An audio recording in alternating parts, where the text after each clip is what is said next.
እኔ ክርስቶስ ነኝ እያሉ ብዙዎች በስሜ ይመጣሉ አለ። አንዱ ምልክት ሐሰተኛ ነቢይ መብዛት ነው። ከዚህ ውጭ ታምር የሚፈልግ ክርስቲያን ዘማዊ ነው ተብሎ ተነግሯል። ስለዚህ መከባበሩ ጠፍቷል፣ በሴቱም በወንዱም ዘንድ የባልና የሚስቱ ፍቅርም ቀዘቀዘ። ዛሬ ቀኑ ማን ነው? ደብረ ዘይት ይባላል። በደብረ ዘይት የተናገረው ቃል ነው። ደብረ ዘይት የተባለ ለምንድን ነው የዛሬው ቀን የሚለውን ስንነጋገር ጌታችን መድኃኒታችን ኢየሱስ ክርስቶስ መቅደስ ውስጥ ሲያስተምር ነበረ። መቅደሱ የብሉይ ኪዳን የኦሪት መቅደስ ነው። በዚያ በሚያስተምርበት ጊዜ ሕዝቡም ካህናቱም አልሰማው አሉ። ሕዝቡም በደል እየበደሉ አላዳምጠው አሉ። ካህናቱም ለጥቅማቸው እየጓጉ ሕይወት ሳይኖራቸው ሕይወት ያላቸው መስለው የማይጸልዩ ሳይሆኑ ጸሎተኛ መስለው የሕዝቡን እንጀራ እየበሉ ክርስቶስ ትክክለኛ ሕግ ቢያስተምራቸው ቅናት አድሮባቸው ጌታችን መድኃኒታችን ኢየሱስ ክርስቶስን አላዳምጠው አሉ። ነዋ ኩሉ ዓለም ተለወ ድሬሁ፣ ዓለም ሁሉ ተከተለው፣ እኛን የጾም ቆሎ የፋሲካ ዶሮ ማን ያመጣልናል? ሰው ሁሉ የእሱ ተማሪ ሆነ ብለው በቅናት ተመቅኝተው አላዳምጠው ሲሉ ከቤተ መቅደስ ወጥቶ ወደ ተራራ ሄደ ይላል። አልሰማው ሲሉ ወጥቶ ሄደ። ወወፂኦ እግዚእ ኢየሱስ እምቤተ መቅደስ ወረ፣ ጌታችን መድኃኒታችን ኢየሱስ ክርስቶስ ከቤተ መቅደስ ወጥቶ ሄደ። ካልሰማችሁኝ እንግዲህ ምን አደርጋለሁ ብሎ ከቤተ መቅደስ ወጣ። ወጥቶ ሲሄድም ሂዶ በገዛ መቅደሱ በገዛ ቤተ ክርስቲያኑ በገዛ ካህናቱ በገዛ ሕዝቡ የሚያዳምጠው ስለጠፋ ተራራ ላይ ወደ ለመስበክ ወደ ተራራ ሄደ። ከቤተ መቅደስ የሚሰማው ሲያጣም 3 ጸጋ ይዞባቸው ወጣ ይላል። ሀብተ መንግሥት፣ ሀብተ ክህነት፣ ሀብተ ትንቢት። እነዚህን 3ቱን ይዞባቸው ወጣ። ሀብተ መንግሥት፣ ሀብተ ክህነት፣ እንደገና ደግሞ ሀብተ ትንቢት። ሀብተ ትንቢት ማለት ሀብተ መምህራን ነው። ሀብተ ክህነት ማለት የካህናት ጸጋ ነው። ሀብተ መንግሥት ማለት ድሃ ተበደለ ፍርድ ጎደለ የሚል ቅን ዳኛ የሚገኝበት በሀብተ መንፈስ ቅዱስ የሚገኝ ቅባ መንግሥት ማለት ነው። ስለዚህ ክርስቶስ አይሁድ አልሰማው ሲሉ 3 ጸጋ ነሳቸው። የክህነት ጸጋ፣ የመምህርነት ጸጋና የመንግሥት ጸጋ። ሕዝብና ካህናት ተባብረው እግዚአብሔርን የማይሰሙ በደለኞች ሲሆኑ እግዚአብሔር ለአንድ ሀገር የሚያሳጣው 3ቱን ነው። የክህነት ጸጋ ያሳጣል ማለት አንደኛ በቁሙ ካህናት እንዲሞቱ እንዲጠፉ እንዲሰደዱ ያደርግና ለሕዝቡ ክህነት ይነሰዋል። ሁለተኛ ደግሞ ካህናት ቢኖሩም በክህነታቸው ሕዝብ እንዳይጠቅሙ ያደርጋል። ከክህነቱ ላይ ኃይሉን ያነሰዋል። ሱቅ ላይ በሚሸጠው መስቀልና በእኔ እጅ ላይ ባለው መስቀል መካከል ልዩነት አለው። ያም መስቀል ነው የመስቀል ነው። ልዩነቱ በእኔ እጅ ሲሆን እኔ ላይ ያለው ክህነት መስቀሉ ኃይል እንዲያደርግ ያደርገዋል። ታዲያ ተመልከቱ፣ ኃይሉ የሚገኘው ከክህነቱ ጋር ነው። ክህነቱ ሲደበዝዝ ግን መስቀሉ ቢያሳልሙበትም ቢዳስሱበትም የማይፈውስ አጋንንትን የማያባርር ምስጢር የማይገልጥ ከእግዚአብሔር ጋር የማያስታርቅ ይሆናል።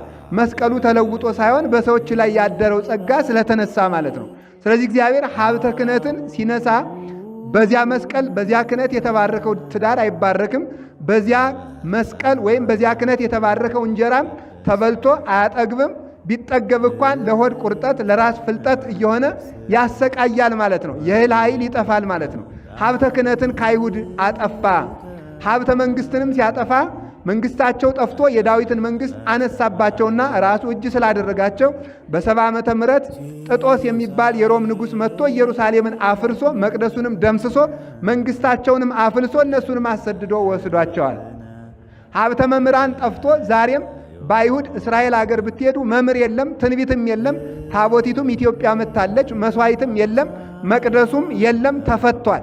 ስለዚህ ክርስቶስ አልሰማ ሲሉት 3 ጸጋ ያሳጣል። መንግሥትን፣ ክህነትንና መምህርነትን እግዚአብሔር እንድንሰማውና 3ቱን ጸጋዎች እንዳይነሳን ቅዱስ ፈቃዱ ይሁንልን። ይህንን ነጥቋቸው ሄደ። ያንን ለማን ሰጥቶታል ስትሉ የተከበራቸው የእግዚአብሔር ቤተሰቦች ያንን ክርስቶስ ለቤተ ክርስቲያን ሰጥቷታል። እንከሰ ብኩርና ወአኮለ አይሁድ አላ ለነ። ከዚህ በኋላ ልጅነት፣ ሀብተ ትንቢት፣ ሀብተ ክህነት፣ ሀብተ መንግሥት ለቤተ ክርስቲያን ተሰጥቷል። አይሁድ ተመልከቱ ምን ይላል? ሐረገ ወይን ተተክለ በኢየሩሳሌም የወይን ሐረግ ተተከለ፣ መስቀል ነው።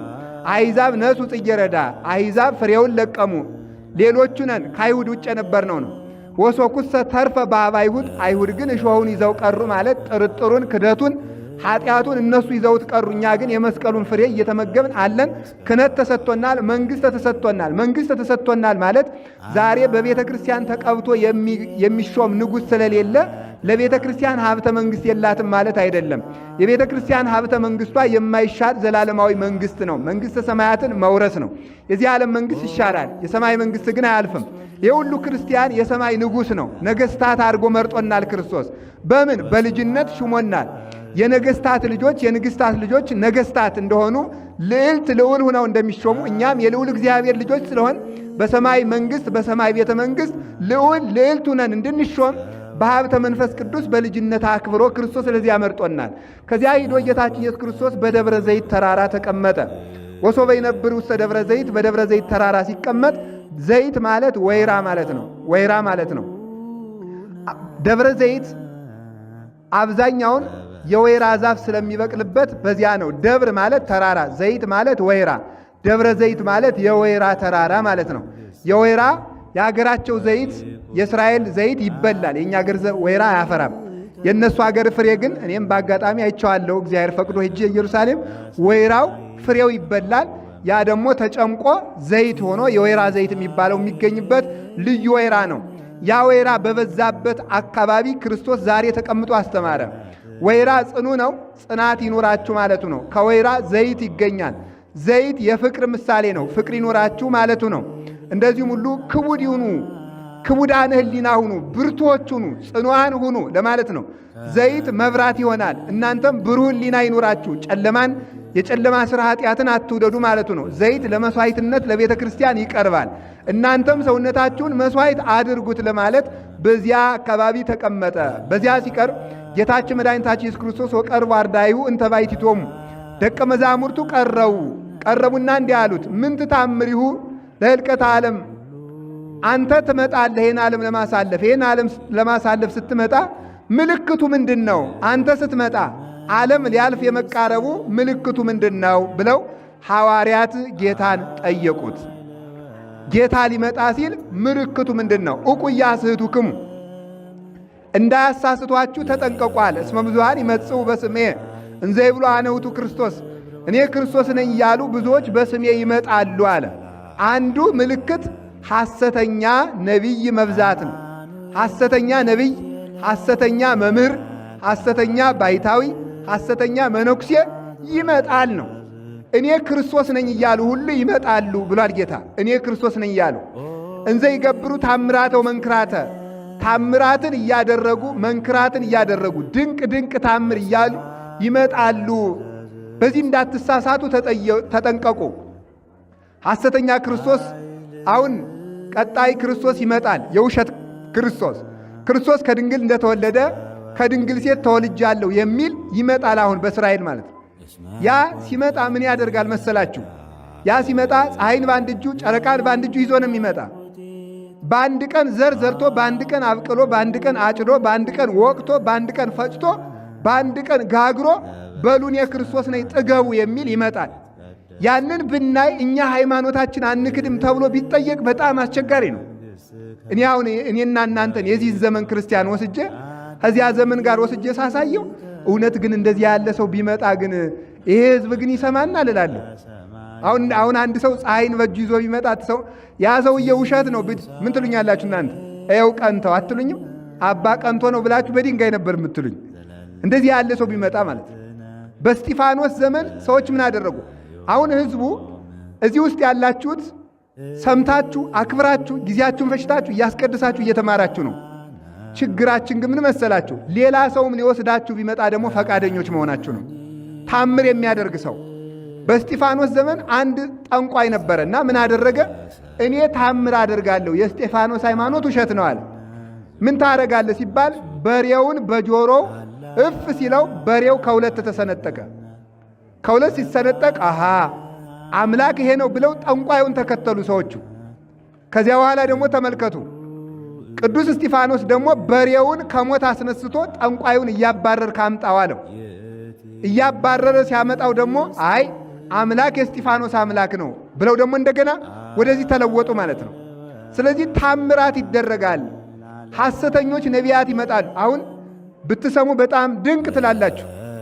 በስልክ ክርስቶስን የሚያናግሩ ሰዎች መጥተዋል። እንግዲህ እግዚአብሔር ያሳያችሁ። ለኢየሱስ ልደውልላችሁ ነው የሚሉ ነቢያትን የሚሉ መጥተዋል። አይታችሁ እንደሆነ ማለት ደውለው ሄሎ ኢየሱስ የሚሉ ነቢያት ኢትዮጵያ ውስጥ አሉ። እንግዲህ እግዚአብሔር ያሳያችሁ። ከክርስቶስ ጋር ፎቶ ተነስቼ የሚሉም አሉ።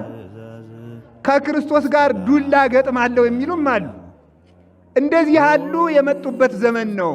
እንደዚህ ሲመጣ እንደዚህ ያለ ነቢይ ሲመጣ እግር ተነስቶ ራስ ሲሆን ራስ እግር ሲሆን ያን ጊዜ ዘመኑ እንደደረሰ ወቁታል። ዛሬ ሁሉ መምህር ነው፣ ሁሉ ነቢይ ነው፣ ሁሉ አዋቂ ነው፣ ሁሉ ፈዋሽ ነው። የት ተማርክ የሚለው የለ፣ ማን አስተማረ የሚለው የለ፣ ስንት ዓመት ጸለይክ የሚለው የለ፣ ስንት ዓመት ዋሻ ውስጥ ኖርክ የሚለው የለ፣ ስንት ዓመት ደከምክ የሚለው የለ፣ ክህነት ማን ሰጠህ የሚለው የለ፣ መምህሮች እነማን ናቸው የሚለው የለ፣ ምን የለ። ዝም ብሎ የሚከተል የዋህ ሕዝብ ስላለ፣ በገፍ የሚያጨበጭብ ሕዝብ ስላለ ሁሉ ቅዱስ፣ ሁሉ ነቢይ፣ ሁሉ ባሕታዊ ሆኗል። እንደዚህ ያለ ዘመን ሲመጣ ተጠንቀቁ፣ እንዳያስቷችሁ ተጠንቀቁ። እግዚአብሔር ከክፉ ነገር ይጠብቀን። ወገኖቼ ታምር የሚያሳይ ሰው ታምር የክርስትና ማስረጃ አይደለም። በስመ አብ ወወልድ ወመንፈስ ቅዱስ በሉ እስኪ አንድ ጊዜ ሁላችሁ። በቅድስት ሥላሴ እንዘ አምን ወእትማሐፀን እክህደት ከሰይጣን በቅድመ ዛቲ እመየ ቅድስት ቤተ ክርስቲያን እንተ ይእቲ ስምዕየ ማርያም ጽዮን ላለማ ምን ማለት ሰይጣን ሆይ በቤተ ክርስቲያን ፊት ቁሜ ክድሃለሁ በሉት። ለዚህም ምስክሬ ማርያም ናት በሉ። ለክርስቲያኖች ትልቁ ታምራቸው ምንድናት? እመቤታችን ናት። ታምር ማለት ምልክት ነው። ታምር ማለት ምልክት ነው። ምልክት ደግሞ ድንግል ማርያም ናት። ምንድነው ያለ? ትንቢተ ኢሳይያስ ምዕራፍ 7 ቁጥር 14 ላይ ወናው ይውበክሙ እግዚአብሔር ትእምርተ፣ እግዚአብሔር ራሱ ምልክት ይሰጣቸዋል። እግዚአብሔር ለሃይማኖታችሁ ምልክት ይሰጣቸዋል። ወናው ድንግል ትጸንስ ወትወልድ ወልደ፣ እነሆ ድንግል በድንግልና ትጸንሳለች በድንግልናም ትወልዳለች። ምልክታችሁ በቃ ይችናት። ትንቢተ ኢሳይያስ ምዕራፍ 7 ቁጥር 14 ለእምነታችሁ ምልክት፣ ለድነታችሁ ምልክት፣ ለመንግሥተ ሰማያት መግባት ምልክት እናታችን ድንግል ማርያም ናት። ምልክት እግዚአብሔር የሰጠን ምልክት አንድ መስቀል፣ አንድ ድንግል ማርያም፣ አንድ ቤተ ክርስቲያን፣ እነዚህ ናቸው። ከዚህ ውጭ ታምር የሚፈልግ ክርስቲያን ዘማዊ ነው ተብሎ ተነግሯል። ጌታችን ኢየሱስ ክርስቶስ በማቴዎስ ወንጌል ምዕራፍ 13 ላይ ታምር አድራጊዎችን ለሚከተሉት እንዲህ ብሎ መልሷል። አንተ መምህር ነኝ ትላለህ፣ አምላክ ነኝ ትላለህ፣ ጌታ ነኝ ትላለህ፣ ምን ምልክት ታሳየናለህ ተብሎ ተጠየቀ። ሲጠየቅ ይሄን ነበር የመለሰ። እንዲህ ብሎ መለሰ። ምን ብሎ? ትውልድ እሉት ወግፍቲት ወዘማዊት ትምህርተ ተሐስስ፣ ዘማዊና አመንዝራ ትውልድ ምልክትን ይፈልጋል። ወትምህርት ሰይቱ ሀባ ዘይንመለ ትምህርተ ዮናስ ነቢይ፣ ምልክት ግን ከዮናስ ነቢይ በቀር አይሰጣትም። ወከመ ነበረ ዮናስ ነቢይ ውስተ ከርሰ አንበሪ ሰሉሰ ለታተ ወሰሉሰ ለያሌ ከማሁ ሀለወ ለወልደ እጓለ እመሕያው ይንበር ውስተ ከርሰ ምድር ሰሉሰ ለታተ ወሰሉሰ ለያሌ። ዮናስ በመቃብር 3 ቀን 3 ሌሊት እንደቆየ ክርስቶስም 3 ቀን 3 ሌሊት በመቃብር ይቆያል። ምልክት ፈልጋችሁ የምታምኑ ከሆነ ምልክት አልሰጣችሁም ብሎ ጌታ ተናግሯል። አንዱ ምልክት በታምራት ሕዝብ የሚሰበስቡ፣ በታምራት የሚያጠምቁ፣ በታምራት አጋንንት የሚያስጮኹ፣ ሕዝብ እንፈውሳለን የሚሉ የሐሰት መምህራን ይበዛሉ። በዚያ ጊዜ ተጠንቀቁ። አንድ ምልክት በሉ፣ አንድ ምልክት በሉ እንጂ። ሁለተኛ ምልክት ደግሞ ምንድን ነው? ሁለተኛ ምልክት ደግሞ ምንድን ነው? ወብዙሃን ያህልውም ሃይማኖቶም፣ ብዙ ሰዎች ከሃይማኖታቸው ይነዋወጻሉ፣ ይክዳሉ። መከራ ፈርተው እርቧቸው ብዙ ሰዎች ሃይማኖታቸውን ይክዳሉ። አሁን በጣም ጥቂት ፐርሰንት ነው በዓለም ላይ ክርስትና ያለ። ምን አልቋል። ይህንን ነግሮናል።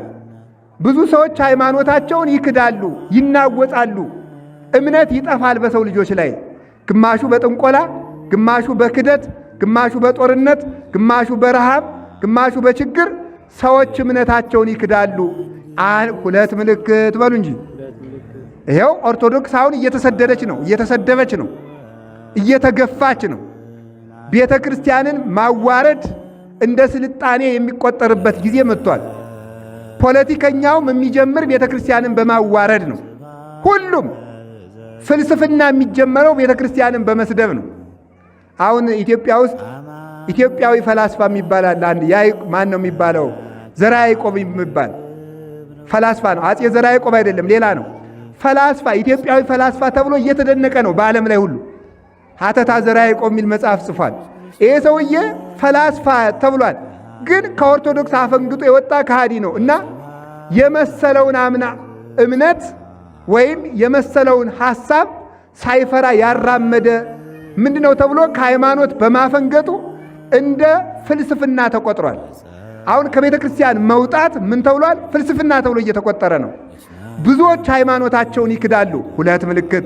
ሶስተኛ ትሴኩስ ፍቅር እምብዝሃ መጻ፣ ከአመፅ ብዛት የተነሳ ፍቅር ትቀዘቅዛለች።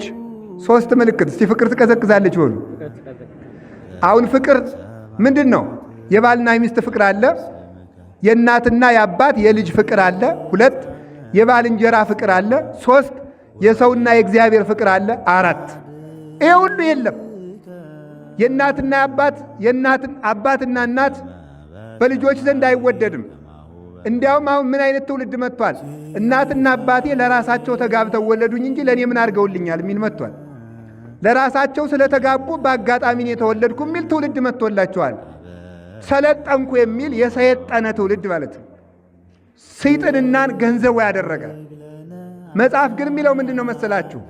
ኢትርሳ ሕማማ ላመትከ፣ የእናትህን ምጥ አትርሳ፣ የአባትህንም ውጣ ውረድ አትርሳ። ለመገኘትህ ምክንያት እነሱ ናቸውና፣ ብትሾም የተሾምከው እነሱ ስለወለዱህ ነው። ብታውቅ ያወቅክ እነሱ ስለወለዱ ነው። ስለወለዱ ብቻ አይደለም፣ ስላሳደጉህም ጭምር ነው። ስላስተማሩም ጭምር ነው። ተዋርደው እንድትከብር ስላደረጉህ፣ አጥተው እንድታገኝ ስላደረጉህ፣ ዝቅ ብለው ከፍት እንድትል ስላደረጉህ፣ ሳይማሩ ስላስተማሩህ፣ ዋሽተው አንተ እውነተኛ እንድትሆን ስላደረጉህ፣ ተበድረው አሳድገው አንተ ሀብታም እንድትሆን ስላደረጉህ፣ ጎስቁለው አንተ እንዲያምርብህ ስላደረጉ ነው። የእናትህን ምጧን፣ የእናትህን ሐዘኗን፣ የአባትህንም ውጣ ውረዱን አትርሳ። እስመ መርገመ አብ ይሰሩ መሰረተ። ተመልከቱ። እስመ መርገመ አብ ይሰብር አጽመ፣ የአባት ርግማን አጥንት ይሰብራል። ወመርገመ እም ይሰሩ መሰረተ፣ የእናት ርግማን ደግሞ መሰረት ይነቅላል። አባትህ ሌላ ቀርቶ ፀሐይ በአቅማዳ አጠራቅመህ አግብተህ ከቤት ውስጥ አሙቀኝ ቢልህ እንኳን እምቢ አትበለው ይላል መጽሐፍ። እምቢ አትበለው። ፀሐይን በአቅማዳ ማጠራቀም ይቻላል? አይቻልም። የማይቻል ነገር ቢሆን እንኳን እምቢ አትበል። አባት የእግዚአብሔር ምሳሌ ነውና እናትና አባትህን አክብር ተብሎ ተጀምሯል። ይሄ ቀርቷል አሁን። ስለዚህ ተመልከቱ፣ የእናትና የአባት የልጅ ፍቅር ቀዝቅዟል። ይሄ አንዱ ምልክት ነው። የባልና የሚስት ፍቅር ቀዝቅዟል። ባል የክርስቶስ ምሳሌ ነው፣ ተደጋግሞ እንደተነገረ አላረዝመውም። ድንግልም ቤተ ክርስቲያን፣ ሚስት የቤተ ክርስቲያን ምሳሌ ናት። ሚስት የምትወክለው ቤተ ክርስቲያንን ነው። ባል የሚወክለው ክርስቶስን ነው። አንዲት ሴት ባሏን ስትንቅ የምትንቀው ክርስቶስን ነው። አንድ ባል ሚስቱን ሲንቅ የሚንቀው ቤተ ክርስቲያንን ነው። ቢማታ የሚማታ ቤተ ክርስቲያንን ነው። ቢሳደብ የሚሰድብ ቤተ ክርስቲያንን ነው። ሚስቱን ሲፈታ ከሚለያየው ከቤተ ክርስቲያን ነው። ክደትም ነው። መፋታት ሃይማኖትን መካድም ጭምር ነው። ለምን? ክርስቶስና ቤተ ክርስቲያን እንደማይለያዩ ባልና ሚስት መለያየት የለባቸው። ክርስቶስ ለቤተ ክርስቲያን ሙቷል። ባል ለሚስቱ ይሞታል። እንኳን ሰደበች ብሎ ሊፈታት ይሞትላታል። ቤተ ክርስቲያን ለክርስቶስ ትሞታለች። አዎ እነ ቅዱስ ጊዮርጊስ፣ እነ ቅዱስ መርቆሬዎስ፣ እነ ቅዱስ ፋሲለደስ፣ እነ ቅዱስ ጳውሎስ ለቤተ ክርስቲያን ለክርስቶስ የሞቱ ናቸው። ቤተ ክርስቲያን ለክርስቶስ የምትሞት ናት እንጂ ተሰደብኩ ብላ አትክደውም።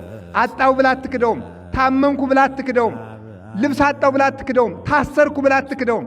ሚስት ባሏን ራበኝ፣ ጠማኝ፣ ሰደበኝ፣ ጠባይዋ አልመቸኛል ብላ ብትፈታው ቤተ ክርስቲያን ክርስቶስን ትለያለች ብላ እንደ መካድ ይቆጠራል። ዛሬ መደማመጥ የለም። በእውነቱ ሳራ አብርሃምን ጌታዬ ነበር የምትለው። ጌታዬ ትባባላላችሁ። አሁን አብርሃም ሚስቱን እህቴ ነበር የሚላት። እህቴ ይላት ነበረ። ስለዚህ መከባበሩ ጠፍቷል። በሴቱም በወንዱም ዘንድ የባልና የሚስቱ ፍቅርም ቀዘቀዘ። ባልንጀራን እንደ ራስ መውደድ። እስኪ እንደ ራስ በሉ። ምን አላችሁኝ? እስኪ አንድ ሐሳብ ልንገራችሁ የእግዚአብሔር ቤተሰቦች። ለምሳሌ አንድ ነዳይ ሰው ምስኪን ሰው መጥቶ ከቤታችሁ ስለ እግዚአብሔር አላችሁ። አንድ እንጀራ ሰጣችሁት ዛሬ፣ ነገ ጧት መጥቶ ስለ እግዚአብሔር አላችሁ። ሶስተኛ ቀን መጥቶ ስለ እግዚአብሔር አላችሁ። ምን ትሉታላችሁ? እንዴ ሁልጊዜ አይሰለችም እንዴ ትላላችሁ። እሺ እናንተ ትናንት በልታችኋል አልበላችሁም? ምእመናን አልበላችሁ? አሁን ልትበሉ ነው አትበሉም? ማታስ ትበላላችሁ አትበሉም? አንተ ማታ በልተህ ጧት መብላት የምትፈልግ ከሆነ ያኛውም እንደኔ ይርበዋል ለምን አትልም? ለአንተ የምታስበውን ሁሉ ለባልንጀራ አስብለት።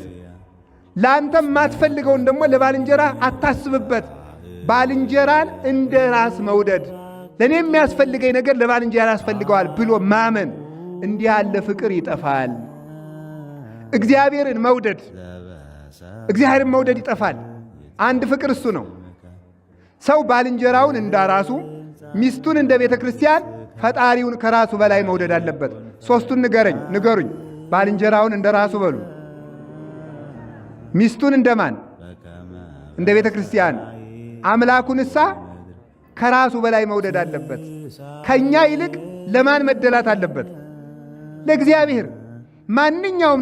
ማንኛውም አንድ ቀለል ያለ ምሳሌ ልመስልላችሁ። ለምሳሌ አሁን ወጣቶች ጸጉራችሁን አታሳድጉ ወንዶች ይባላል። አልላጭም የምትሉት ለምንድን ነው? ከክርስቶስ ይልቅ ጸጉሬን እወደዋለሁ ማለት ነው። ትርጉሙ እኮ እንደዚያ እኮ ነው። አታድርጉ የተባለን ነገር ማድረግ ክርስቶስ ይሄን አይወድም ተብሎ እምቢ ብሎ ማድረግ፣ አይ ከእግዚአብሔር የሚሻለኝ የራሴ ነገር ነው ማለት ነው። ከእግዚአብሔር የበለጠብን ነገር ሁሉ ጣዖት ነው። ለምን ዓይናችን አይሆንም? ለምን ጆሮአችን አይሆንም? ለምን እግራችን አይሆንም? ለምን ኩላሊታችን አይሆንም? ከእግዚአብሔር ከበለጠ ጣዖት ነው። ከእግዚአብሔር ከበለጠ እግዚአብሔር ጹሙ ብለን ከበላን ከእግዚአብሔር ይልቅ እንጀራ ይሻለናል ማለት ነው። እግዚአብሔር ሌሊት ተነስታችሁ ጸልዩ ብለን ከተኛን ከእግዚአብሔር እንቅልፌ ይሻለኛል ማለት ነው። እግዚአብሔር ስጥ ብሎን አልሰጥም ካልን ከእግዚአብሔር ይልቅ እንጀራ ይሻለኛል ማለት ነው። ይሄ ነው ችግራችን። ስለዚህ ፍቅር ስትቀዘቅዝ ዘመኑ መድረሱን እወቁት። ፍቅሩን ያድለን እግዚአብሔር። በሉ እንጂ ህዝብ በህዝብ ላይ ይነሳል። እስኪ በሉ ህዝብ በህዝብ ላይ በሉ። ምን አላችሁኝ? አልተነሳም? አሁን ጎንደር ነው ያለን። ተመልከቱ። አማራና ቅማንት የሚባል የለም አለ። ትግሬና አማራ የሚባል የለም። ትግሬና ኦሮሞ፣ አማራና ኦሮሞ የሚባል አለ የለም? ንገሩ። ለምን ትፈራላችሁ? በሉ እንጂ። ስለዚህ ጌታ ምን አለ? ህዝብ በሉ እንጂ። በምን ላይ ይነሳል? በህዝብ ላይ ይነሳል። የዛ ጊዜ ዘመኑ መድረሱን ወቁት። እርስ በርስ ከአንድ ማህፀን የወጣ ከአንድ ማህፀን ተመልከቱ። ከአንድ ማህፀን የወጣ ማለት ምን ማለት ነው? ከአንድ ሀገር የተወለደ ደግሞ ከዚያም በለጥ ሲል ደግሞ ከአንድ ሀገር ከአንድ ባህል የወጣ አንድ ታሪክ ያለው ከዚህ ደግሞ ሲያልፍ ደግሞ ተመልከቱ ከአንድ ሃይማኖትም የወጣ እየተበላላ ነው። ተመልከቱ ህዝብ በህዝብ ላይ እየተበላ። አሁን በዚህ ምን ልንባል እንችላለን እኛ? አንዱ አንዱን ስለ እንጀራ እየበላ የሚኖር በአንዱ ጥቅም ላይ የአንዱ ኑሮ የሚመሰረት አንዱን ገሎ የራሱን ኑሮ የሚያቀና ሌላውን አጥፍቼ የኔን ዘር ከፍ አረጋለሁ የሚል ይህ ምን ይባላል? ምን አለ እኮ አሌ ሎ ለዘይሐንጽ ሀገረ በደም ሀገርን በደም ለሚሰራ ወዮለት ይላል መጽሐፍ። እስኪ በሉ ሀገርን በሉ። በምን ለሚሰራ? በደም ለሚሰራ። በደም ለሚሰራ ማለት ምን ማለት ነው? ሌላውን አጥፍቼ ሀገሪቱን እኔ ተረክቤያት እኖራለሁ ብሎ የራሱን ዘር ብቻ የሚያገን ሰው ወዮለት ነው የሚለው መጽሐፍ ማለት ነው። ማናችንም ቢሆን እንዲህ አይነት ስግብግብ ካለን ወዮልን ነው የሚባለው። አንድ ፈላስፋ ነበረ። ይገርማችኋል እኮ አሁን ያ ፈላስፋ እኔ ያሳዝነኛል። እኔ እውነቴን ነው። እኔ በጣም ነው የማዝነው። ስጋዊ ስለሆን ነው እንጂ የኛ ነገር ያሳዝናል። ዲያብሎስ እንዴት እያባላን እንደሆነ እጅግ በጣም ነው የሚያስደንቀው። አሁን ለምሳሌ አገር እየተበላላ ነው ያለ። እንግዲህ እንደምታውቁት እኔ ብዙ ጊዜ 2 3 4 5 ጊዜ አክሱም ሄጄ ያውቃለሁ። በቃ እዚያ ያለው ምእመን ይናፍቀኛል። እንደው ትግራይ ውስጥ ካህናትን የሚያከብር ሕዝብ ነው ያለ። ትዝ ይለኛል አንድ ጊዜ የህዳር ጽዮን ሂጄ አንድ ትልቅ እናት ጆሮአቸው ላይ ራሳቸው በሙሉ ወርቅ አለው። ጆሮአቸው ላይ ጣታቸው ላይ በሙሉ ወርቅ አለው። ትልቅ እናት ናቸው እና ዋዜማው ላይ ያገኟቸው። አይ ማማ የሚቆርብ ሰው እኮ ወርቅ እንደዚህ አያበዛም ስላቸው ወዲያ ውልቅ አረጉት። በአስተርጓሚ ነው እንጂ ደግሞ አማርኛ አይሰሙም። ከገጠር የመጡ ናቸው። እግዚአብሔርን የሚፈራ ሕዝብ ነበር ያለው። አዲያ ግን ዲያብሎስ የምንበላላበትን ሐሳብ እየፈጠረ አባልቶ ሊጨርሰን ነው። እግዚአብሔር ይሄንን ዲያብሎስ ሰብሮ የምንዋሃድበትን ጊዜ ያምጣልን። እርስ በርሳችን የምንተዛዘንበትን ጊዜ። ኢትዮጵያ እኮ ለብዙ የምትበቃ ሀገር ናት። ከአንድ ማህፀን ወጥተን አንድ ሀገር እያለን በቂ ሀብት እያለን በቂ ጸጋ እያለን በቂ ታሪክ እያለን ለምን ተበላልተን እናልቃለን? እንደዚህ አይነቱ ነገር ሲመጣ ዘመኑ መቃረቡ የዘመን መፈጸሚያ ከመሆን ይሰውረን እግዚአብሔር። በእውነቱ ከሰው በላይ የሚወደው ነገር አለ? የሞተ እኮ ለሰው ነው። የተሰቀለ ለሰው ነው። የተሰደደ ለሰው ነው። ሰውን ጠልቶ ገንዘብን መውደድ፣ ሰውን ጠልቶ ምን ሊባል ይችላል? የምታየውን ሰው ሳትወድ እግዚአብሔርን የታይተው ተወደዋለህ ነው የሚለው መጽሐፍ። ስለዚህ ወገኖቼ እንብሰልና እንድንበላላ የሚያደርግ አጀንዳ እየፈጠረ በየዘመኑ ሆዳም አጀንዳ እያዘጋጀ እየሰጠ ከወገኖቻችን ጋርም አባልቶ ሊጨርሰን ነው። እነዚያንም ክፉ ሐሳብ እንደው ይላል አሌ ሎሙ ለለይ ጽሑፉ መጽሐፈ እኩየ ክፉ መጽሐፍ ለሚጽፉ ሰዎች ወየላቸው ሲበሉ ምናል በሞት ይበሉ። ክፉ መጽሐፍ ለሚጽፉ ሰዎች በሉ። ትንቢተ ኢሳይያስ ምዕራፍ 5 ላይ ክፉ መጽሐፍ የሚጽፉ ማለት ምን ማለት ነው? ሕዝብ የሚያባላ አጀንዳ የሚያረቁ ተሰብስበው የፖለቲካ አጀንዳ ሊሆን ይችላል። ዘርን ከዘር የሚለይ ሀገር የሚያጠፋ ትውልድ ከራሱ ይልቅ ለሌላው እንዳያስብ የሚያደርግ አልጠግብ ባይ እንዲሆን ሌላውን ገድዬ እኖራለሁ እንዲል የሚያደርግ ሐሳብ የሚቀርጹ ወዮላቸው። ግን እግዚአብሔር የእነዚህን ሰዎች ምክር መሻሩ አይቀርም። ጠቢብ ውእቱ ዘያረስ ምክረ መካሪያን፣ የመካሪዎችን ጥበብ የሚያስረሳ እግዚአብሔር ነው። አሁንም እግዚአብሔር ይሻርልን። መንግስት በመንግስት ላይ ይነሳል። እስኪ በሉ መንግስት በምን ላይ ይነሳል? ይህን ማብራራት ይጠበቅብኛል። እንደ አሁን ሰሞኑን በዓለም ላይ ብዙ ጦርነት አለ አይደለም? ለምሳሌ ማንና ማን ነው አሁን ጦርነት ያለ? ሩሲያና ማን? ዩክሬን አሉ። ከዚያ ሩሲያን የሚደግፉ ሰዎች አሉ፣ ዩክሬንን የሚደግፉ ሰዎች አሉ አይደለም? ይኸው መንግስት በመንግስት ላይ ይነሳል። ተመልከቱ። መንግስተ ሮም በመንግስተ ይሁዳ ማለት ነው ለጊዜው ግን መንግስት ከመንግስት ይጣላል፣ ሁሉም በራሱ ይፋጃል። በዚያ ጊዜ ዘመኑ መድረሱን እወቁ። ሌላ ሐሳብ ደግሞ ምን አለ መሰላችሁ? እምበለስ አይምሩ ትምህርቶ፣ ምልክቱን ከበለስ እወቁት። በለስ ማለት ምን ማለት? በለስ የተባለች ኃጢአት ናት። ከበለስ ምልክቱን እወቁት ማለት በለስ ቅጠሉ ሰፋፊ ነው። ኃጢአት ሰፍቶ ስታዩ ዘመኑ መድረሱን እወቁት። ምን ሰፍቶ ስታዩ? አሁን ኃጢአት ያልሰፋበት ቦታ አለ? ከኔ ላይም ኃጢአት ሰፍኖብኝ ነው ያለ። መነኮሳትም ኃጢአተኞች ነን። ገዳምም ኃጢአት በስቶበታል። ዘረኝነት ገዳም ላይ ሞልጭ ብሎ ገብቷል። መባላት ነው በቃ። ስታዩ ገዳም ላይ ራሱ መበላላት። የዚህ ሀገር መነኩሴ እየተባለ መጋደል ተጀምሯል። ገዳም ላይም ዘረኝነት፣ ትዳሩም ዘረኝነት፣ ቤተ ክህነቱም ክፋት፣ ሕግ እናስከብራለን የሚሉ ደግሞ የቤተ መንግሥት ሰዎችም ብዙዎቹ ደግሞ ራሳቸው ሌቦች። ስለዚህ ተመልከቱ፣ ኃጢአት ያልሰፈነበት ቦታ ሲፈልጉና ንገሩኝ። በገዳም ነው? ኧረ ሞልቷል በጥፍ። ከመቅደስ ነው? ኧረ ሞልቷል። ከካህናት ሰፈርም ከእኛም ሰፈር ሞልቷል። የት ነው የሌለ? እስቲ ኃጢአት ያልነገሰበት የት ነው? ከቤተ ክህነት ነው ሞልቶ፣ በጳጳሳት ነው ሞልቶ፣ በጉቦ። እግዚአብሔር ግን አባቶቻችንን ከመንቀፍ ይሰውረን። አሜን በሉ እንጂ። ይሄ ሲበዛ ምልክቱ መድረሱን ወቁት። አንድም በለስ ሲበሏት ምን ትላለች አለ? ለጊዜው ተጣፍጥና ኋላ ትኮመዝዛለች ይላል። ትኮመዝዛለች። ኃጢአትም ለጊዜው ሲሰሯት ጫው ትላለች፣ ትጣፍጣለች። ኋላ ግን ውጤቷ መራራ ነው። ሲሰሩት ገነት ይመስላል አይደል? ሁሉ ነገር ወሶበ ትረክቦ ለኃጢአቱ ይጸላ። ኃጢአቱን ሰርተን ስጨርስ ብቸኝነት ይሰማናል። ከዘመድ መሃል ብቸኛ ነን። ለብሰን አይሞቀን ነው። ሁሉ ነገር ከንቱ ይሆንብናል። ኑሮ ትርጉሙ ይጠፋናል። እንደዚህ ያለ ኃጢአት በዝቶ ስታዩ ዘመኑ መድረሱን ይወቁት። በተቀደሰው ቦታ የረከሰ ነገር ቁሞ ስታዩ በዚህም ዘመኑ መድረሱን ወቁት። በመቅደስ ላይ የረከሰ ነገር ቁሞ ስታዩ መቅደስ ላይ ማለት ተመልከቱ፣ እዚህ ውስጥ አይደለም። መቅደስ የተባለ የክርስቲያኖች ሰውነት ነው። በክርስቲያኖች ሰውነት ላይ እርኩሰት ሰልጥኖባቸው፣ ዘፈን ሰልጥኖባቸው፣ ክፋት ሰልጥኖባቸው፣ ጥንቆላ ሰልጥኖባቸው ስታዩ ዘመኑ መድረሱን ወቁት። በሉ እንግዲህ አዲያ ምን እናድርግ? በሉ እንጂ በሉ ንገሩኝ። አይሰማኝም። ጨምሩ። አሁን ለዚች መፍትሄ ብቻ ልናገርና አላሰናብታችሁ። እንግዲህ ዘመኑ ደርሷል። ጌታ የሚመጣበት ዘመን ምልክቱ ይሄ ነው ተብሏል። ከተነገረው ምልክት ያልተደረገ ነገር የለም። ታዲያ ዘመኑ ከደረሰ ምን እናድርግ ካለ የዚያን ጊዜ በሉ በይሁዳ ያሉ ወደ ተራሮች ምን ይበሉ? መጨረሻው ቃል ጠፋችሁ? ይሸሻሉ በሉ እንጂ። በጣም ጥሩ። ይሁዳ ማለት ታማኝ ማለት ነው። አይሁድ ማለት ታማኞች ማለት ነው። አሁን ዛሬ አይሁድ እነማን ናቸው ከተባለች ክርስቲያኖች ነን። አይሁድ የነሱ አይሁድ ጌታን ሲክዱ ቀርቶባቸዋል። አሁን እኛ አይሁድ ነን።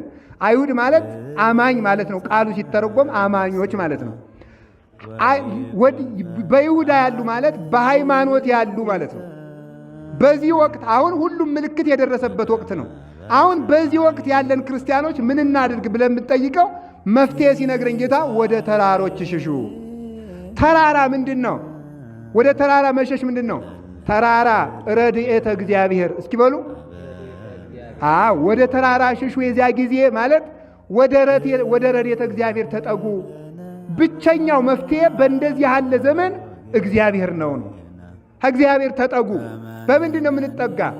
በመጸለይ ሁልጊዜ አዘውትሮ እግዚአብሔርን አስፈቅዳችሁ ውጡ። ማለዳ ሳትጸልዩ አትውጡ፣ ሳትጸልዩ አትተኙ፣ ሳትጸልዩ አትብሉ። የገዛችሁትን ዕቃ ሳትጸልዩ አትጠቀሙበት።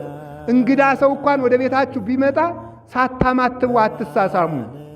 አቡነ ዘበሰማያት ሳትደግሙ ከሰው ጋር አትገናኙ። ጸልዩ፣ ረድኤተ እግዚአብሔርን ጥግ አድርጉ።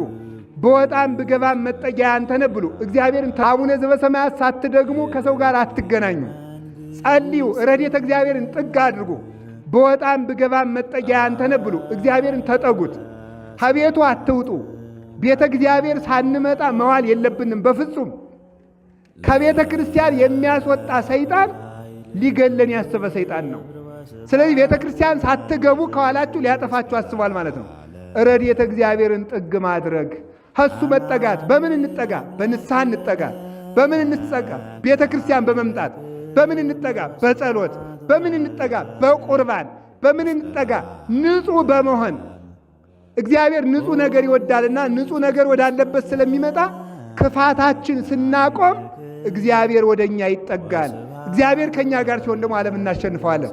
ወደ ተራራ ሁለት ተራራ እየጠቀለልኩ ነው። አጭር ደቂቃ ነው የሚቀረኝ። ተራራ ድንግል ማርያም በሉ። ተራራይቱ ማናት? ወደ እመቤታችን መሸሽ ነው። ወደ ተራራ መሸሽ ማለት ወደ ድንግል ማርያም መሸሽ ነው። ውዳሴ ማርያም ሳትደግሙ አትዋሉ። በደንብ አድርጋችሁ ደግሞ እመኑባት። ማምላክን በደንብ አድርጋችሁ ማመን ማለት ምን ማለት ነው? በቃ እኔ ከእመቤታችን ተጠግቼ ምንም የምሆነው የለም የሚል ልብ ይኖራችሁ። እሷ ትጠብቀኛለች። ውዳሴ ማርያም በፍጹም ሳትጸልዩ መዋል የለባችሁም። ከእሷ ለምንድን ነው ወደ እሷ የምንጠጋው? በእሷ ተራራነት ክርስቶስ ስላለ ነው። ክርስቶስ ከእሷ አለ። ወደ ተራራው ሲሄዱ በዚያ ያለውን ንጉሥ እንደሚያገኙት ወደ እመቤታችን ሲሄድ በዚያ ክርስቶስ እናገኘዋለን። ስለዚህ ከእመቤታችን ተጠግቶ መከራ ማለፍ ይቻላል። አባ ጊዮርጊስ እንዲህ ይላል፣ ኦ ድንግል ማርያም ዘበብራይስጢ ማርያም፣ በብራይስጥ ማርያም የምትባይ ድንግል ማርያም ሆይ ለመኮነ ሰማይ መድሄ ወምድርኒ ማህረጸ እመኒ ተጣበቁ ለሐሪጾቴ ምን ተንከ ይረስዩኒ ለማንቲ ምስሌ። ሰማይ መች ምድር ወፍጮ ብትሆን ከዚያ መካከል አጣብቀው ቢፈጩኝ አንቺ ከኔ ጋር ከሆንሽ ምንም አልሆንም ይላል። ስለዚህ እመቤታችን በደንብ በጸሎቷ በረድኤቷ ተማመኑባት። አምላክ አድርጋችሁ መኑባት ማለታችን አይደለም። አምልኳት ማለት አይደለም። ከእናትነቷ ተጠጉ። ልጇን በሷ ታገኙታላችሁ። የማቴዎስ ወንጌል ምዕራፍ 2 ላይ ቅዱስ ዮሴፍን ቅዱስ ገብርኤል እንዲህ ነው ያለው፣ ተንስ ወንሳ ሕፃነ ወእሞ ወጉዬ ውስተ ብሔረ ግብፅ። እናቱንና ልጁን ይዘህ ሽሽ ይላል። እስኪ በሉ እናቱንና ልጁን በላችሁ። ይዘህ ምን በል። የትም ቦታ ስንወጣ ማንንና ማንን ይዛችሁ ሂዱ አለ? እናቱንና ልጁን። ድንግል ማርያምን እናት፣ ክርስቶስን አምላክ ብሎ የያዘ ሰው አይጎዳም። ሦስተኛይቱ ቤተ ክርስቲያን ናት። ቤተ ክርስቲያን በሉ እስቲ በሉ እንጂ። ቤተ ክርስቲያን ላይ መጠጋት ተመልከቱ። ቤተ ክርስቲያን ላይ የተጠጋ ሰው የክርስቶስ ተራራ ናት። በዚህ ነቢያት አሉ፣ በዚህ ሐዋርያት አሉ፣ በዚህ ሰማዕታት አሉ፣ በዚህ ደናግላል። አሁን እነዚህ ምን ይመስሏቸዋል? እነዚህ ምኖች ናቸው? እነዚህ ምሰሶዎች ጣራውን ለመደገፍ የቆሙ ናቸው? አይደሉም። እነዚህ ነቢያት ናቸው። እነማን ናቸው? ነቢያት ናቸው። ለምንድነው ነቢያት የተባሉት?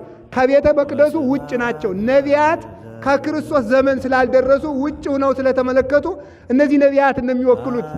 ይህንን ስትስሙ የሆነ ሲሚንቶ እንደምትስሙ ማሰብ የለባችሁም። እነዚህ ነቢያት ናቸው። በሩ የቤተ ክርስቲያኑ በር አብ፣ ወልድ፣ መንፈስ ቅዱስ ናቸው። እዚህ ላይ ያሉት ሿሿቴዎች ምን ይመስሏቸዋል? እነዚህ ቆርቆሮ የተጠቀለሉ ሻኩራዎች ለጌጥ የገቡ አይደሉም። ለምን የተቀመጡ ናቸው?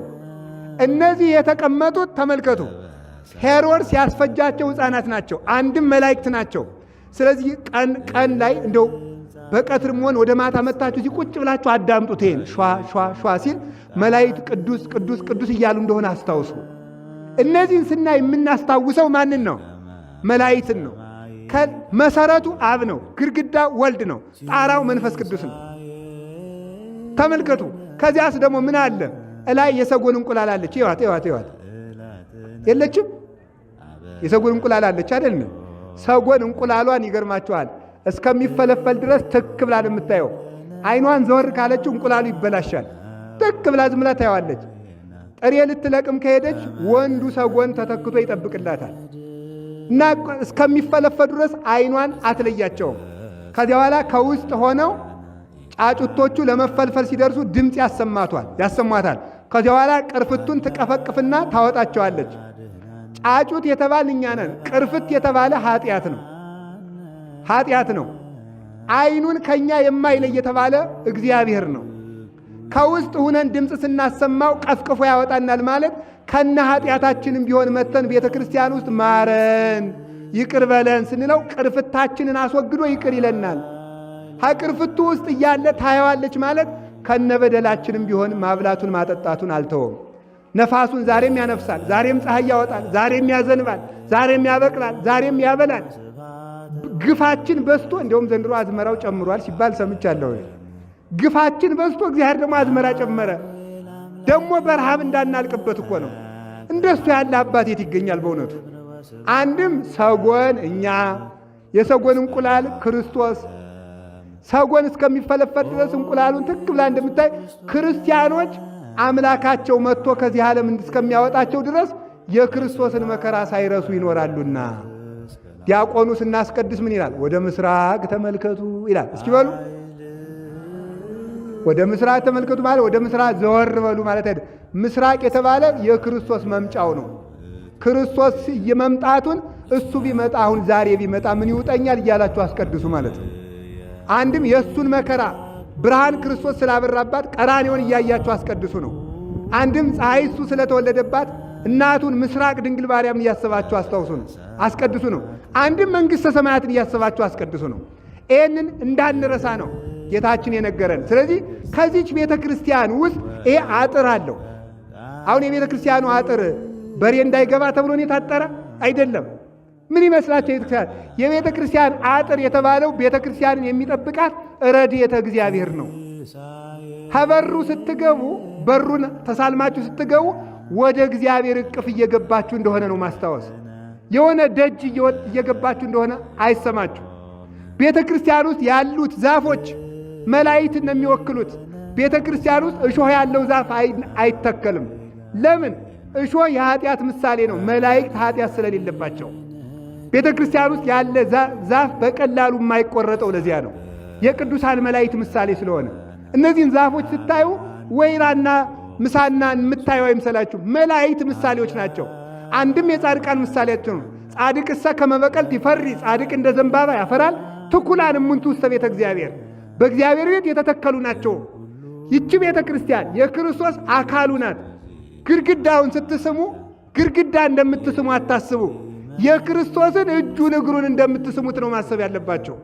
ቤተ ክርስቲያን ኤፌሶን ምዕራፍ 1 ቁጥር 23 ላይ አካሉ ናትና ወደ ቤተ ክርስቲያን ሸሽታችሁ አምልጡ። ከስራም የተረፋችሁን ለጨዋታ አታውሉት። ከምንም ነገር የተረፋችሁትን ጊዜ ወደ ቤተ ክርስቲያን አምጡት። ከጉባኤ አትታጡ። ወደ ቤተ ክርስቲያን ኑ። እንዳንታጣ እግዚአብሔር ይሰውረን። ወደ ቤተ ክርስቲያን ተጠግተን ለማምለጥ ያብቃን። የመጨረሻ 2 ነጥብ ነው የቀረኝ። ተራራ፣ ቅዱሳንና ወንጌል። እስኪ በሉ ማንና ማን አልኳችሁ? ቅዱሳን ምን ይባላሉ? ተራሮች ይባላሉ። ለምን ተራራ ይባላሉ? ተራራ ከሜዳው ከፍ ያለ ነው። እነሱም እኛ ሜዳ ነን፣ ዝም ብለን አጋንንት የሚመላለሱብን ዝም ብለን ሜዳ መንገድ ነን። እነሱ ከፍ ያሉ ናቸው፣ ከኛ በላይ ቅድስና ያላቸው ማለት ነው። ከተራራ ላይ ሀገር ይታያል። ከቅዱሳን የተጠጋ ሀገረ መንግሥተ ሰማያትን ያያል። እንዲህ ይላል ቅዱስ ዳዊት፣ እጣመን ከመዕራይ ሰናይቶ ለእግዚአብሔር በብሔረ ሕያዋን፣ በአብርሃም በይስሐቅ በያዕቆብ ሀገር ይላል። ተመልከቱ፣ በሕያዋን በአብርሃም በይስሐቅ በያዕቆብ ሀገር ይላል። ተመልከቱ፣ የእግዚአብሔርን ቸርነቱን እንደማይ አምናለሁ ይላል ቅዱስ ዳዊት መዝሙር 26 ቁጥር 13 ላይ እታመን ከመዕራይ ሰናይቶ ለእግዚአብሔር በብሔረ ሕያዋን፣ አብርሃም ይስሐቅ በያዕቆብ ቅዱሳን እና አቡነ ተክለ ሃይማኖት እና አቡነ ገብረ መንፈስ ቅዱስ እና አቡነ አረጋዊ ባሉበት መልካም ነገር እንደማያምናለሁ። እነሱ ባሉበት መልካም ነገር አለ። ከተራራ ውሃ ይፈልቃል። ከቅዱሳን የሕይወት ውሃ ክርስቶስ ይገኛል። በአንደበታቸው በስማቸው እሱ አድሮበታልና። ከተራራ ላይ መልካም ነፋስ ይገኛል። መዓዛ መንፈስ ቅዱስ በቅዱሳን ዘንድ ይገኛል። ስለዚህ ከቅዱሳን መጠጋት ነው። የኢትዮጵያ ቅዱሳን እኮ እኛ ዛሬ እያሳፈርናቸው ነው እንጂ አቡነ ሐራ ድንግል ታውቋቸዋላችሁ? ኢትዮጵያዊ ጻድቅ ናቸው። እዚህ ነው እኮ ትውልዳቸው። ከዚህ ቀድሞ በጎንደር ክፍለ ሀገር ግዛት ነበረ። በኋላ ደግሞ በተከፈለው አከፋፈል በደቡብ ጎንደር ሀገረ ስብከት ነበር። አሁን ደግሞ በምዕራብ ጎጃም ነው። እኛም ምዕራብ ጎጃምም ምዕራብ ጋምቤላ የሚሄድ ዋናው አቡነ ሐራ ድንግል አሉበት ብለን ማመናችን ነው። አይመስላችሁም? ስለዚህ አቡነ ሐራ ድንግል እዚህ አሉና አቡነ ሐራ ድንግል አንድ ቀን ነምር እያባረረ ሚዳቆን እያባረረ ሲል ሩጣ ከአቡነ ሐራ ድንግል የሙጥኝ አለች። እንዳትነካ አሉት። ሳይነካ አስቀሩ። አባቶቻችን እንኳን ለሰው ለሚዳቋ መጠጊያ ናቸው። ለእንስሳት ያዝናሉ። አባታችን አቡነ ሐራ ድንግል ከርኅራኄያቸው የተነሳ ምን አድርገዋል መሰላችሁ? አህያቸውን ገንዘው ቀብረውታል። አህያቸውን የማነ ብርሃን የሚባል አህያ ነበራቸው። በጣም ደግ አህያ ነው። ሰው እኮ ደግ ሲሆን አህያ ሁሉ ደግ ይሆንለታል። የማነ ብርሃን ለቤተ ክርስቲያን የሚያስፈልገውን አስራት በኩራት ራሱ ነበር እየዞረ የሚሰበስብ። ምእመናን ደጃፍ ሄዶ ይቆማል። እስከሚጭኑት ዝም ይላል። የተጫነውን ይዞ ወደ አቡነ ሐራ ድንግል ይመጣል እና ሲሞት አልቅሰው ገንዘው ነው የቀበሩት። አይ ኢትዮጵያ አህያ በስርዓት የሚቀበርባት ሀገር ሰው በስርዓት አልቀበርባት አለ። እጅግ በጣም እኮ ነው የምናሳዝነው። ወርደን የት እንደደረስን በእውነቱ ማለት ሐዘን እንዴት እንደጠፋን። የሰው ሬሳ የሚጎተትባት ሀገር ሆነች። ሰው ተቆራርጦ የሚጣልበት ሀገር። አሁን በዚህ በቅርብ ጎንደር ራሱ ተገኝቶ የለም እንደዚህ ሰው በሙሉ ተቆራርጦ እዚህ ተገኝቷል። ሰው ነው የነገረኝ። እኔ በእርግጥ አላየሁም። እጅጉር ተቆራርጦ የተገኛለ፣ በአቅማዳ ተጠቅሎ የሚገኛለ። ለእኛ እንዲያው ምን ምሕረት አለን በእውነቱ። እግዚአብሔር መተዛዘኑን ይስጠን። ወደ ቅዱሳን ተጠግተን እንድናርፍ እግዚአብሔር ይርዳን። ስለዚህ ወደ ቅዱሳን ተጠጉ። እማያዋጣችሁን ጥግ አትከተሉ። እኔ እውነቴን ነው የምነግራችሁ። እኔ በዚህ ዘመን ያላችሁ ሰዎች አሁን ብድግ አሉና አንድ ባይታው ያለው አሁን ብድግ ብለው ምንድን ነው ያለው? አቡነ ሐራ ድንግል አንድ ወረዳ ነው ያጠመቁ፣ እኔ ዓለምን እያጠመቅኩ ያለው ነኝና አቡነ ሐራ ድንግል እበልጣለሁ ብለው ጉጭ አሉ። እንግዲህ ችግር የሚመጣው እዚህ ላይ እኮ ነው። ከቅዱስ ጋር እየተጣላን ነው። የማይገባንን እየተከተል የሚገቡንን እየተውናቸው ነው። ከቅዱሳን እቅፍ አትውጡ። አሁን እዚህ ቤተ ክርስቲያን የአቡነ ተክለ ሃይማኖት ልጆች ናችሁ እዚህ ውስጥ ያላችሁት ሁሉ። እስቲ ገድለ ተክለ ሃይማኖት የሌላችሁ እጃችሁን አውጡ። ገድለ ተክለ ሃይማኖት ከቤታችሁ የሌላችሁ አውጡ። ቀኝ እጃችሁን አውጡ።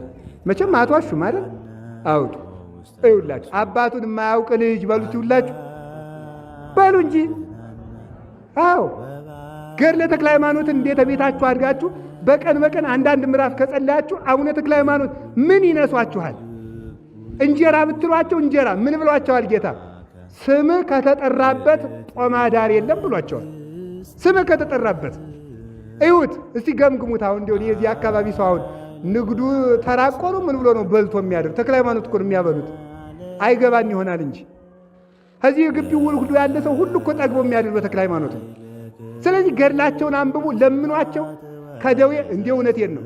አቡነ ተክለ ሃይማኖት ከልዕልናቸው በላይ ደግሞ ደግነታቸው ይበልጥብኛል። እኔ ፈጥነው የሚደርሱ የማይንቁ ኃጢአተኛ ነው ብለው የማይዘገዩ አባት ናቸው። ጥሯቸው ይደርሱላቸዋል። ከቅዱሳን እንዴ ተደጋጋሚ ስለሚነገር እንዳይሰለቻችሁ እንጂ አንዲት ሴት የአቡነ ተክለ ሃይማኖትን ዝክር ደግሳ ኋላ ሽፍቶች መጥተው አምጪ አንጠላ አሏት።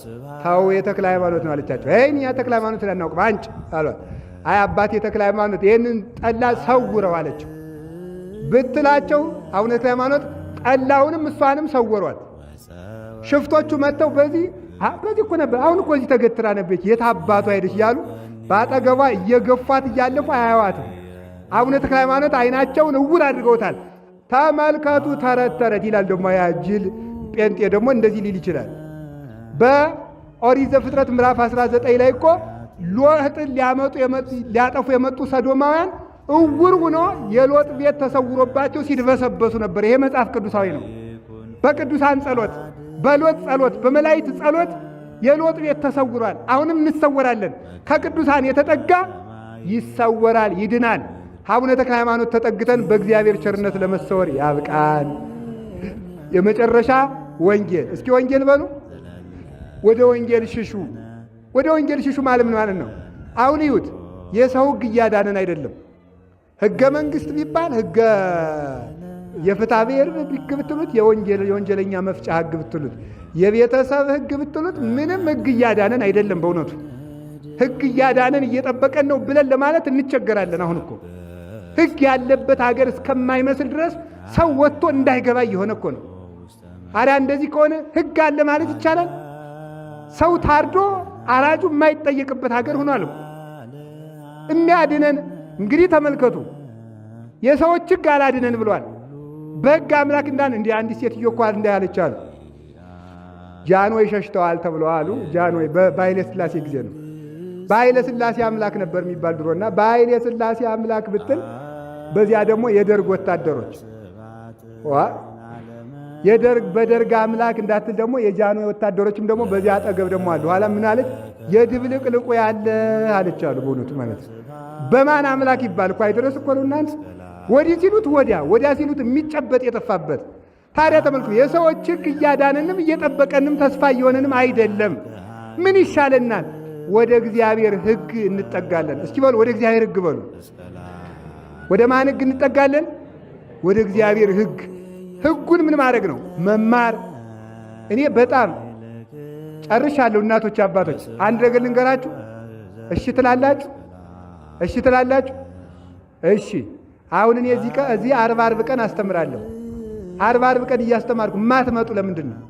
ከሞኝ ደጃፍ በሉ ሞፈር ይቆረጣል በሉ። እኔ የዚህ ቀበሌ ስንት ነው? የቀበሌ 11 ሰው ሞኝ ነው። በቃ እኔ ብትቆጡኝ ተቆጡኝ፣ እኔ ምን ጨነቀኝ።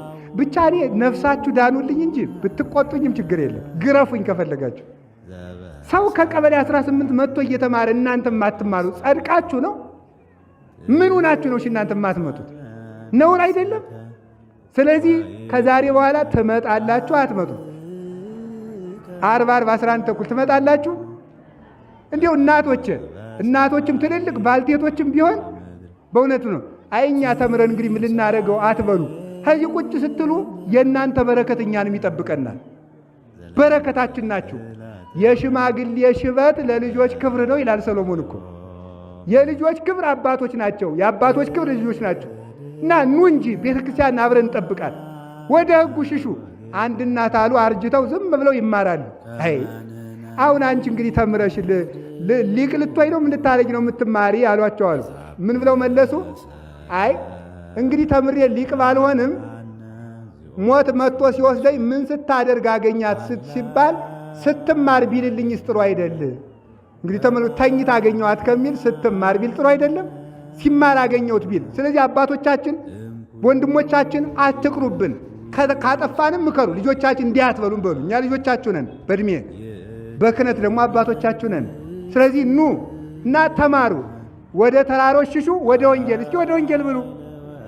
ወንጌል ወደ ወንጌል፣ ወደ መማር ወንጌልን ወደ መስራት፣ ወንጌልን ወደ መጸለይ። መጽሐፍ ቅዱስ ይኑራችሁ። ገንዘብ ካልቻችሁ እንደምን ብላችሁ ተበድራችሁ መጽሐፍ ቅዱስ ግዙ፣ ተማሩ። ልጆቻችሁን ወደ ሰንበት ትምህርት ቤት ስደዷቸው፣ እዚህ ይደጉ። ሰንበት ትምህርት ቤቶች ወጣቶቹ ካጠፉ እየመከር እናስተካክል፣ ልጆቹም በቤተ ክርስቲያን ይደጉ። ስለዚህ አብረን እንደግ፣ እንሰባሰብ። ከወንጌል የተጠጋ ሰው ይድናል። እንድንድን አምላከ ቅዱሳን ይርዳን።